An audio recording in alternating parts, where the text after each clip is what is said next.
दोस्तों आज की वीडियो में बात करने वाले हैं जेएससी राउंड 2 की जो काउंसलिंग डिटेल डिक्लेयर हो चुकी है। रिजल्ट डिक्लेयर हो चुका है, कल शाम को डिक्लेयर हुआ था ये रिजल्ट। और आज इस वीडियो में हम बात करने वाले हैं कि अब आगे आपको कैसे करना है, क्या करना है।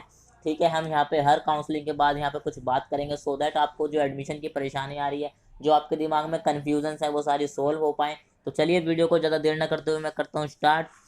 तो यहाँ पर जैसे कि लिखा हुआ है process of counselling for round 2, ये मैंने जेएससी दिल्ली की साइट से ही निकाला है। तो यहाँ पे जैसे कि आपको दिख रहा होगा रिजल्ट डिक्लेयर हो चुका है 28 तारीख को। यहाँ पे लिखा हुआ है 5 बजे रिजल्ट डिक्लेयर हो चुका था यहाँ पे। तो यहाँ पे आप देख सकते हो आफ्टर 5 PM यहाँ पे डिक्लेयर हो चुका था रिजल्ट। तो यहाँ पे बात करी गई है candidates already admitted in round 1 and need not to anything round 2। जिनको सीट, जैसे मैंने राउंड 1 में भी बताया था आपको, अगर आपने वीडियो नहीं देखी हो तो मैं बता दूं कि अगर आपको राउंड 1 में सीट अलॉट हो गई थी तो आपने फीस पे जरूर करी होगी। अगर आप राउंड 2 में आए हो तो आपने जब फीस पे करी होगी तो आपको यहाँ पे कुछ और करने की ज़रूरत नहीं है। आपकी जो सीट है वो ऑटोमेटिकली अपग्रेड हो गई होगी। They can view their allotted upgraded branch status and print seat allotment letter and admission letter. They can also freeze their branch if they are willing to do so. Remember, freezing of branch is not compulsory if a candidate does not want further upgradation in subsequent rounds and want to retain allotted branch then only। तो जो बात यहाँ पे first round में मैंने आपको बताई थी वही वाली बात है कि अगर आपको फर्स्ट राउंड में सीट अलॉट हो गई थी, आपने फीस पे कर दी थी, आपकी सीट अपग्रेड हो गई होगी, अगर आपने सीट फर्स्ट राउंड में फ्रीज नहीं करी थी तो आपको यहाँ पर सीट जो अपग्रेड हुई है उसका अलॉटमेंट लेटर डाउनलोड कर लेना है। अगर आपको सीट यहाँ पे पसंद आई है तो आप उसे फ्रीज कर सकते हो। फ्रीज करने का कंपलसरी नहीं है, आपकी सीट अपग्रेड होएगी अगले राउंड में अगर आप पार्ट लेते हो, अगर आपने फीस पे कर दी है। ठीक है, ये हो गया केस 1। केस 2 है उन स्टूडेंट्स के लिए जिनको सीट अलॉट नहीं हुई थी राउंड 1 में, लेकिन राउंड 2 में उनको सीट अलॉट हो चुकी है। तो उनके पास ऑटोमेटिकली फ़ी पेमेंट का ऑप्शन आ जाएगा, वो फीस पे कर सकते हैं। उस पर क्लिक करके 1,03,000 fee payment link will be activated immediately, लिखा नहीं, इमीडिएटली एक्टिव हो जाएगा अगर आपको सीट अलॉट हो गई होगी तो ये वाली चीज़ है। बिल्कुल सेम प्रोसीजर है जैसे फर्स्ट राउंड के बाद था, बिल्कुल सेकंड राउंड के बाद भी वही प्रोसीजर रहेगा। एक और चीज़ यहाँ पे बोली गई है कि जो लास्ट डेट है एडमिशन फ़ी पेमेंट की, जो आपको 1,00,000 रुपये फ़ी पे करनी है, वो 2 नवंबर रखी गई है 2 बजे तक। तो उससे पहले पहले आपको फ़ी कर देनी है पे, बिकॉज उस टाइम काफ़ी रश हो जाएगा। उस टाइम हो सकता है सर्वर में काफ़ी ज़्यादा ट्रैफिक आ जाए, तो इस वजह से थोड़ी प्रॉब्लम हो सकती है। तो एडवाइस करा जाता है कि पहले ही फीस पे कर दें अगर उनको सीट अलॉट हो गई है तो, चाहे वो आपको सीट पसंद हो या ना हो। अगर आप आगे काउंसलिंग के राउंड में जाना चाहते हो तो आपको फीस पे करनी पड़ेगी अगर आपको सीट अलॉट हो चुकी है। तीसरी चीज, if the candidate is allotted a fresh seat in round 2 and he she does not पे फेल्स टू पे द रिक्वायर्ड एडमिशन फी, तो उसकी जो सीट है वो कैंसिल हो जाएगी और वो कंसिडर्ड नहीं होगा। जैसे मैंने अभी बताया कि आप आगे राउंड में पार्ट नहीं ले पाओगे। उसके बाद जब आप फ़ी पे कर दोगे तो आपका ऑल डॉक्यूमेंट जो हो जाएंगे वो कंफर्म हो जाएंगे, एडमिशन कमेटी की वजह से वेरीफाई हो जाएंगे ऑटोमेटिकली, और आपको वहाँ पे पता चल जाएगा जब आप लॉगिन करोगे।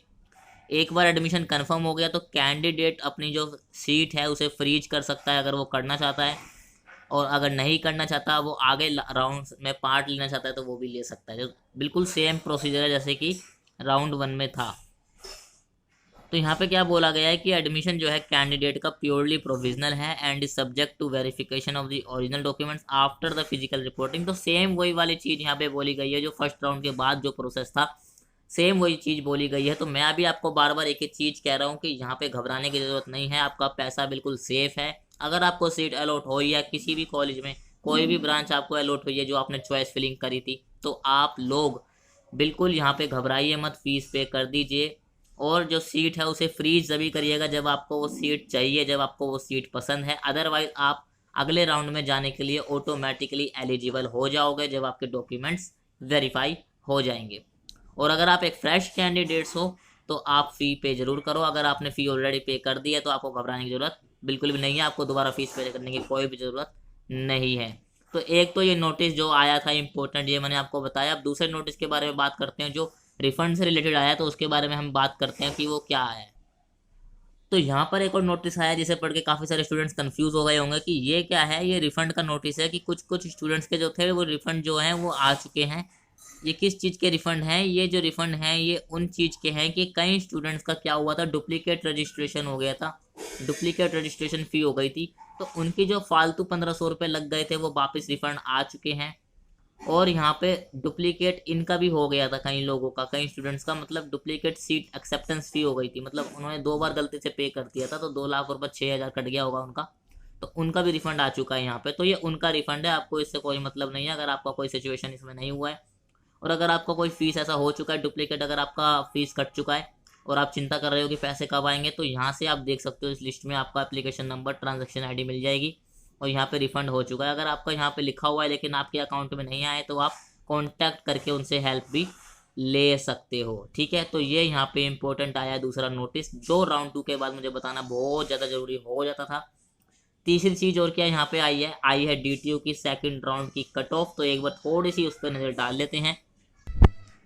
तो गाइस जैसे कि आप यहाँ पे देख सकते हो DTU राउंड 2 की कट ऑफ भी निकल चुकी है, तो जल्द हल्की सी हम यहाँ पे थोड़ी सी इस पे भी देख लेते हैं। बट उससे पहले यहाँ पे एक और चीज़ लिखी हुई है कि those who do not pay seat acceptance for fee against fresh seat allotment will not be considered for any seat allotment। तो ये उन्होंने अलग से लाइन करके ऊपर भी मेंशन करा हुआ है, सो दैट हर एक स्टूडेंट को ये चीज़ क्लियर हो जाए। ठीक है, ये चीज़ PDF में भी दी हुई है और ये चीज़ साइट पे भी मेंशन है।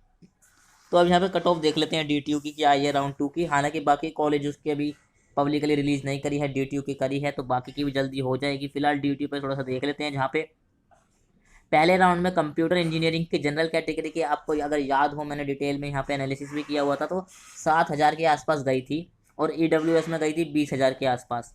तो यहाँ पे क्या बात हुई है, यहाँ पे ज़्यादा इंक्रीज ना होते हुए 8,716 तक गई है, जो 7,000 पे गई थी राउंड 1 में, राउंड 2 पे 8,716 तक गई है। तो यहाँ पे 1,700 का कुछ उछाल आया है। और अगर मैं बात करूँ EWS में, तो कुछ 2,500 के आसपास का उछाल आया है, 2,500 के आसपास का उछाल आया है EWS। और जनरल में यहाँ पे आया है उछाल 1,700 के आसपास, तो ज़्यादा यहाँ पे नहीं है लेकिन ठीक ठाक हम कह सकते हैं। तो अगर मैं बात करूँ कि अगले राउंड में कहाँ तक जा सकती है, तो आप ये लगा सकते हो कि 11-12 हज़ार तक इस बार लास्ट राउंड तक भी खींच सकती है, स्पोर्ट राउंड तक। तो IT में अब अगर आप देखो तो 11,000 तक गई है, सॉफ्टवेयर इंजीनियरिंग में 12,000 तक गई है जनरल में। और अगर मैं EWS में मैक्सिमम बात करूँ तो 1,09,532, दिल्ली रीजन की मैं बात कर रहा हूँ यहाँ पे, आउटसाइड दिल्ली वालों की थोड़ी सी और हाई होगी, तो दिल्ली रीजन वालों की गई है इतनी। आउटसाइड वालों की अगर मैं बात करूँ यहाँ पर, तो आउटसाइड वालों की आप देख सकते हो, जहाँ 1,500 के खुली थी फर्स्ट राउंड में, वो यहाँ पे 2,400 पे आ चुकी है। और EWS में 3,305 तक जा चुकी है। तो थोड़ा सा यहाँ पे आउटसाइड दिल्ली वालों को भी राहत मिली है, क्योंकि कट ऑफ थोड़ी सी यहाँ पे सही हुई है, थोड़ी काफ़ी अच्छी बढ़ी है। तो यहाँ पे आप ये देख सकते हो, बाकी एनालिसिस कर सकते हो। मैंने बताया भी तो आपको एनालिसिस कैसे करना है, वो वाली वीडियो का लिंक आपको आई कार्ड पे मिल जाएगा। और अगर आप IP यूनिवर्सिटी में एडमिशन का वेट कर रहे हो, चॉइस फिलिंग का वेट कर रहे हो, तो चैनल को सब्सक्राइब जरूर कर दीजिएगा, बिकॉज IP यूनिवर्सिटी से रिलेटेड जो जोसा काउंसलिंग हो गई, आपकी JC काउंसलिंग हो गई, जितनी भी एडमिशन की अपडेट्स हो गई, करियर गाइडेंस हो गई, ये आपको मेरे चैनल पे सबसे पहले अपडेट्स मिल जाएगी। तो चैनल को सब्सक्राइब करके बेल नोटिफिकेशन को प्रेस कर लीजिएगा, ताकि लेटेस्ट जैसी इन्फॉर्मेशन आती है तो आप लोगों को बिल्कुल टाइम पर पता चल पाए। तो मुझे उम्मीद है आपको ये वीडियो पसंद आई होगी। तो अपनी जो भी क्वेरी है, कुछ जो भी आपके डाउट्स हैं JSC से रिलेटेड, एडमिशन से रिलेटेड, आप कमेंट बॉक्स में ज़रूर टाइप करिए, सो दैट मुझे पता चल पाए कि आप लोगों को क्या यहाँ पे परेशानी आ रही है। क्योंकि एडमिशन के टाइम पे काफ़ी स्टूडेंट्स को कन्फ्यूज़न होती है और वो क्लियर ज़रूरी है होनी। तो मिलते हैं अगली वीडियो में। फॉलो कर लीजिएगा इंस्टाग्राम पे, अगर आपको कुछ पर्सनली पूछना हो, कनेक्टेड होना चाहते हो। टेलीग्राम चैनल का लिंक डिस्क्रिप्शन में है, जाके ज्वाइन कर लीजिएगा, बिकॉज वहाँ पे आपको काफ़ी सारे बेनिफिट्स मिलते हैं, काफ़ी सारी ऐसी चीज़ें मिलती है जो यहाँ पे मैं पब्लिकली शेयर नहीं कर सकता हूँ। तो चलिए इसी के साथ मिलते हैं अगली वीडियो में। जब तक के लिए stay smart, take care of yourself, good bye.